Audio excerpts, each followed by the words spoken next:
Le cinéma, les présidents du cinéma. Voilà, on va continuer tout à l'heure, puisqu'on est en direct, notre discussion très intéressante concernant la culture. Nous avons le plaisir d'accueillir dans le studio Monsieur Ike Zalat. Vous êtes consultant artistique et créatif culturel. Alors, déjà, expliquez-moi, c'est comment être consultant artistique et créatif culturel? Alors, je vous explique, c'est très simple. À la base, bonsoir d'abord. Bonsoir. Merci de me recevoir. Ça fait toujours plaisir d'être sur Nile TV International et de surtout pouvoir participer à plusieurs programmes culturels ou civiques.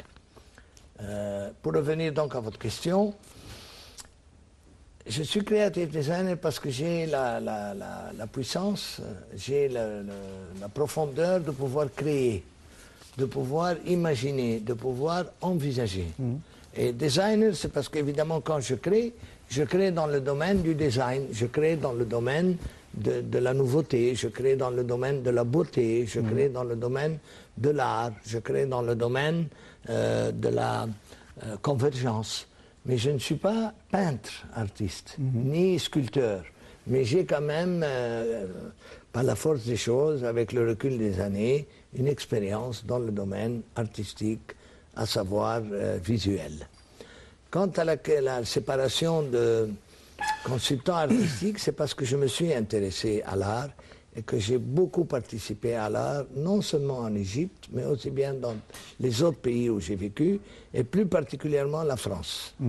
Donc ça m'a permis d'agrandir ma vision, ça m'a offert la chance d'avoir une connaissance variée de l'art, des artistes, des écoles de peintres, des différentes catégories de peinture, des différentes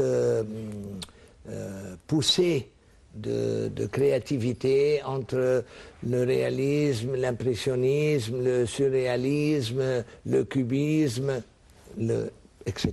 Oui, voilà tous les. Si j'ai pu les comme ça répondre oui. à votre question. Ah ben c'est très bien. Merci. Là, mais vous avez mentionné un point très important, c'est que vous avez vécu ici en Égypte et en France, vous avez acquis beaucoup de culture concernant l'art en France et en Égypte.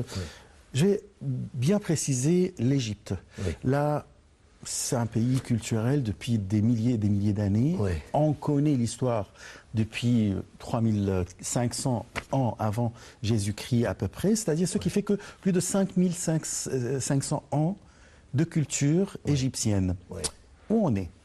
Là, on a commencé par une civilisation incomparable, si je parle des pharaons, etc., puis est suivi par les Romains, les Gréco-Romains, les Ptolémées, etc. Et c'est jusqu'à arriver à l'art islamique, qui est quelque chose. Aujourd'hui, où on est culturellement et artistiquement? Je vais répondre à cette question, évidemment, en mettant des éléments différents, c'est-à-dire des étapes différentes. Si je prends l'époque déjà de l'ancienne Égypte, à partir de la nouvelle Égypte, excusez-moi, donc à l'époque Mohamed Ali, eh bien, je dois dire que la preuve de la réponse, c'est que tous les étrangers se sont intéressés à l'art en Égypte et au Moyen-Orient, mais l'Égypte étant l'étoile du Moyen-Orient, de ce qu'on appelle l'orientalisme. Et ce n'est que des peintres et des artistes étrangers qui se sont intéressés et qui se sont approfondis dans le domaine de l'art qu'on appelle l'orientalisme. Ce n'est pas les Arabes, ce n'est pas les Orientaux, ce n'est pas les Égyptiens. Mais pour venir à la question dans l'autre sens de votre demande, eh bien, imaginez-vous que moi, j'ai eu déjà une émission en direct avec Maha El Mahdi sur Nile TV International. C'était en octobre 2014. Elle existe d'ailleurs sur votre net, en direct. J'ai parlé de mon fameux projet artistique concernant l'Égypte à l'étranger. C'est là où je vais démontrer à l'Europe, et plus particulièrement en commençant par la France, que l'art, au point de vue création, au point de vue culture, au point de vue artistique, ne s'est pas arrêté. Il s'est développé. Évidemment, il y a il a une procédure qu'on appelle un développement. Cette procédure ou ce développement, effectivement, est basée sur les débuts de 1900, quand les professeurs et les enseignants qui parlaient de l'art, qui géraient l'art, qui motivaient les artistes, étaient tous des étrangers. Des Italiens, des Français, des Anglais, des Allemands, des Belges, etc. Et pourquoi pas des Égyptiens à l'époque? Parce qu'à cette époque-là, ils ont enseigné aux grands peintres et artistes égyptiens qui, eux, ont par la suite enseigné à la deuxième génération et qui, par la suite, actuellement, ce sont ces mêmes générations qui s'auto-enseignent. Nous n'avons plus le besoin de pouvoir ou de devoir, si je peux dire ainsi, rechercher des enseignants étrangers. Dans la mesure de la normale. Maintenant, on peut avoir un enseignant étranger parce que c'est une sommité qui a démontré ou prouvé dans un domaine bien précis quelque chose de très relatif à l'art. Comme quand on se réfère au cubisme de Picasso, comme quand on se réfère à l'école hollandaise, comme quand on se réfère aux impressionnistes. Et d'ailleurs, à propos des impressionnistes, il y a eu beaucoup d'expositions, et il y a toujours des expositions où figurent les peintres de ces époques-là, égyptiens, qui sont connus beaucoup plus en Europe qu'ici. Ce qui veut dire que notre culture a voyagé, mais elle ne s'est pas émancipée ici. Parce qu'ici, cette période, si l'on peut dire les 50 dernières années, les gens, le peuple, les Égyptiens, étaient concernés par d'autres problèmes. Ils n'avaient pas vraiment le temps de gérer leur vie au point de vue culture, au point de vue enseignement, telle qu'elle était avant. Pourtant, si on parle cinéma, par exemple, le cinéma, on peut dire l'âge d'or, c'était durant les 50 dernières années. Tout à fait. Comment ça se fait que l'art a baissé, mais en même temps le cinéma a été... Alors, j'ai assisté aux 100 ans du cinéma égyptien à Paris. Il y a de ça quelques années. Et évidemment, c'était impressionnant. Impressionnant de voir, à l'époque, notre grand maître du cinéma était vivant et était présent, c'était Youssef Chahine. Bon. Aujourd'hui, l'école du cinéma s'est transformée. Aujourd'hui, le cinéma, d'abord, il y a énormément de prétendus acteurs qui, eux, parce qu'ils ont le look, ou eux, parce qu'ils ont le style, ou eux, parce qu'ils ont la jeunesse. C'est très bien, ça existe partout. Mais les grands acteurs, les acteurs, bien que je sois acteur moi-même, mais je ne prétends pas être un grand acteur, parce que moi, je suis rentré dans le cinéma tardivement, et je pratique le cinéma comme un hobby, un parallèle. Ce n'est pas ma profession basique. Et ça n'a pas été ma carrière. Bon. Et d'ailleurs, j'ai joué que des rôles très précis. Mon seule erreur a été qu'à ce moment-là, je ne me suis pas intéressé au cinéma oriental, Moyen-Orient ou européen. Chose que j'aurais pu faire beaucoup plus facilement, parce que j'étais en rapport direct avec tous les étrangers, avec tout le monde du cinéma, vu que j'étais pendant quelques années un des responsables du bureau technique du Festival du cinéma en Égypte. D'accord.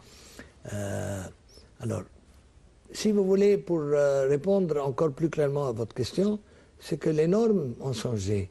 Aujourd'hui, on fait un film pour gagner de l'argent. On ne fait pas un film pour satisfaire le public. On ne fait pas un film pour donner une idée vraiment culturelle. Ou rechercher une culture. C'est seulement les très grands, c'est seulement et surtout, je dis bien avec regret, le cinéma américain, parce qu'autrefois il y avait le cinéma italien.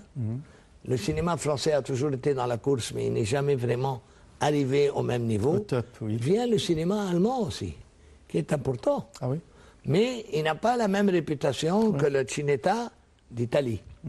Or, seuls les Américains aujourd'hui sont encore en mesure de faire des films importants, culturels, instructifs. Mais vous trouvez maintenant de plus en plus en Europe des producteurs, des scénaristes, des directeurs, des réalisateurs qui prennent des sujets, recherchent des sujets et en font un film. Et ces sujets se rapportent beaucoup à la réalité. ou à une vérité, ce qui n'est pas le cas en Égypte. Ouais. En Égypte, on fait du cinéma pour rire, on fait du cinéma parce que ça rapporte, et on fait du cinéma parce que ça distrait un public qui a un esprit plutôt vide. Culturellement, si on parle, on fait une comparaison avec la culture des gens et le cinéma. Est-ce que ce qu'a fait le défunt ou l'ancien président Anwar Sadat, c'est l'ouverture vers le monde extérieur, et ce qui a causé le bouleversement dans le niveau de vie des gens, c'est-à-dire les gens qui n'avaient pas beaucoup de culture ou bien d'enseignement, ce sont eux qui sont devenus les plus riches dans le pays. Est-ce que ça a affecté la culture en Égypte et l'art en général? Certainement. Certainement. Vous trouvez que... Ouais. Certainement, puisque nous avons un problème au niveau de l'Égypte où le niveau du lecteur est faible. Les éditions sont presque infimes. Parce que les cultivés n'ont pas d'argent. Alors ce ne sont pas non eux plus. qui vont au cinéma. Non plus Ouais. d'argent. Non plus, voilà. Non plus autant d'argent que ceux qui ont fait d'argent au détriment de la corruption, au détriment des gens qui en avaient ou des gens cultivés, grâce à la corruption. Malheureusement. Et ces gens-là n'étaient pas des gens d'une culture basique. Et le monde a tellement changé qu'aujourd'hui l'argent parle. Tout à fait. Mais l'argent c'est partout, on peut ne dire. démontre rien de véridique. Oui. L'argent représente une image. Mais lorsque vous grattez ou vous regardez derrière l'image, vous vous rendez compte. Oui. On a 5 minutes jusqu'à la fin de notre émission. Là, après la révolution du 25 janvier, ou bien durant la révolution, on a découvert des talents, des talentueux. Les jeunes qui étaient à la place Tahrir, qui étaient en train de dessiner et de historiser, de mettre l'histoire de la révolution et de l'Égypte sur les murs et tout ça. Les graffitis. Les graffitis, voilà, les graffitis. Est-ce que ça veut dire que on a des artistes qui veulent avoir la chance pour se montrer, se présenter? Certainement. Certainement. Et d'où ils viennent? Ce qui a beaucoup aidé ce domaine de culture, si l'on peut dire, et de recherche, c'est l'informatique.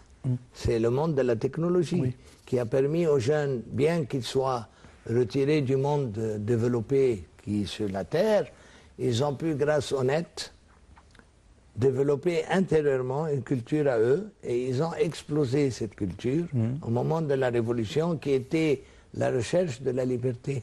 Cette révolution n'avait qu'un seul but, la recherche de la liberté. Tout à fait. Mais cette recherche était mal expliquée, mal exprimée et mal démontrée, si je peux.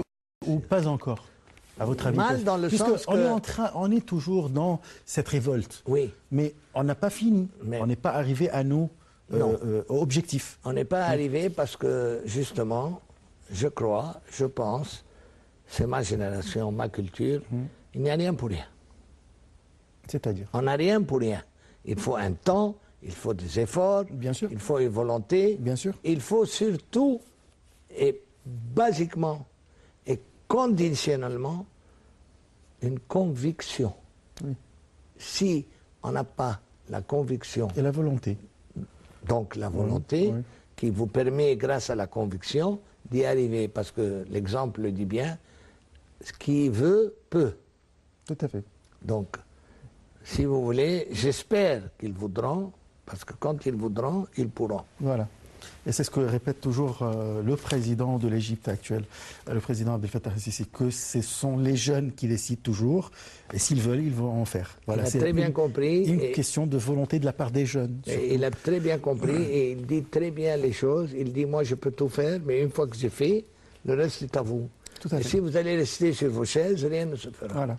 Et ça, c'est dans tous les domaines, et bien précisément, il faut dire, la culture et l'art qui vont développer les têtes égyptiennes. Certainement, parce que la culture et l'art aident beaucoup le cerveau à s'ouvrir. Tout à fait. À réfléchir d'une manière beaucoup plus profonde. Oui. Et à rechercher d'une manière beaucoup plus véridique le bienfait. Je vous remercie beaucoup, Aïk Zalat. Vous êtes consultant artistique et créatif culturel et designer. Je vous remercie beaucoup pour ce moment culturel et artistique qu'on a passé ensemble. C'était très, très intéressant. Moi, pareil. Je vous remercie également. Je remercie toujours la chaîne et toute l'équipe de la chaîne, en espérant que je voudrais bien voir le développement de cette chaîne comme il a été à ses débuts. Oui, on est sur le chemin, j'espère. Voilà. Alors, maintenant, on va passer à un autre sujet, mais cette fois-ci, c'est un peu dur, si vous voulez. On va parler un peu la guerre dans le Sinaï, les derniers développements avec la présence des tribus du Sinaï à côté de l'armée égyptienne, bien sûr, contre l'Égypte. C'est un développement et une évolution très importante. À tout de suite.